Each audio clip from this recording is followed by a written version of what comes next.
Mango Tree presents short story Sweetie Cutie. Check it out. அன்பு செல்லங்களே, அனைவரும் எப்படி இருக்கின்றீர்கள்?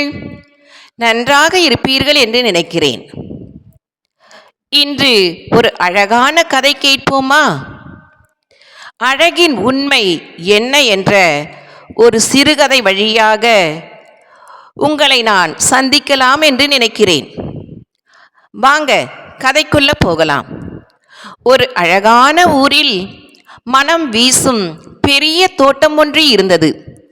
அங்கே சிவப்பு, மஞ்சள், நீலம், ஊதா என்று பல வண்ண மலர்கள் மலர்ந்து கொண்டிருந்தன. அந்த தோட்டத்தில் 2 அழகான வண்ணத்து பூச்சிகள் வாழ்ந்து வந்தனர். ஒன்றின் பெயர் ஸ்வீட்டி, மற்றொன்றின் பெயர் கியூட்டி. ஸ்வீட்டி மிகவும் அன்பான மனம் கொண்டவள். எல்லோரிடமும் இனிமையாக பேசுவாள். ஆனால் கியூட்டி கொஞ்சம் தலைகணம் பிடித்தவள். தன்னுடைய அழகை பற்றியே எப்பொழுதும் பெருமை பேசுவாள். இந்த உலகத்தில் நான் தான் மிகவும் அழகான பட்டர்ஃப்ளை என்று தம்பட்டம் அடிப்பாள். ஒரு நாள் அவர்கள் ஒரு பெரிய மரத்தின் அருகே பறந்து சென்றனர். அங்கே ஒரு காக்கா அமைதியாக அமர்ந்து கொண்டிருந்தது. கியூட்டி அதை பார்த்தவுடன் ஹஹஹா என்று சிரித்துக்கொண்டு, அடடா, இவ்வளவு கருப்பாக இருக்கிறது, இதை பார்த்து யாராவது ரசிப்பார்களா என்று இகழ்ந்தாள். அதை கேட்ட ஸ்வீட்டி மெதுவாக சொன்னாள், கியூட்டி, அப்படி பேசக்கூடாது. எல்லோரும் கடவுளின் அழகான படைப்புகள்.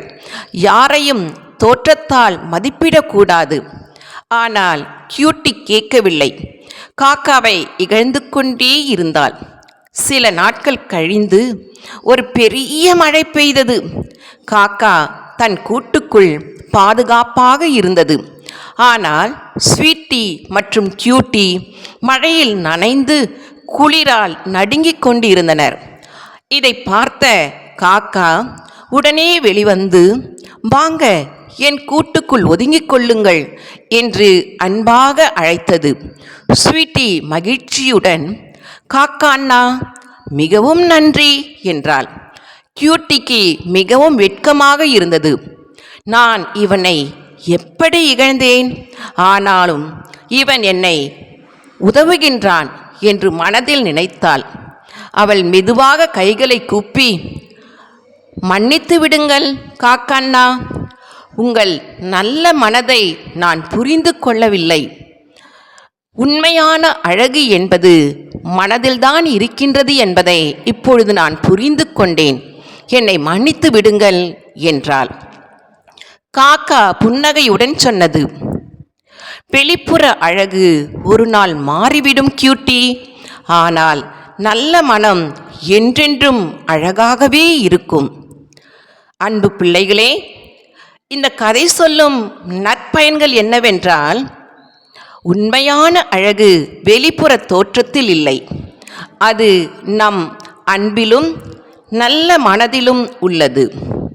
யாரையும் இகழக்கூடாது. அனைவரையும் மதிக்க வேண்டும். அன்பாகவும் உதவியாகவும் வாழ வேண்டும். அன்பு பிள்ளைகளே, கதை பிடித்திருக்கின்றதா? கதை பிடித்திருந்தால் லைக் பண்ணுங்க, ஷேர் பண்ணுங்க, சப்ஸ்கிரைப் பண்ணுங்க. நன்றி. மீண்டும் சந்திப்போம்.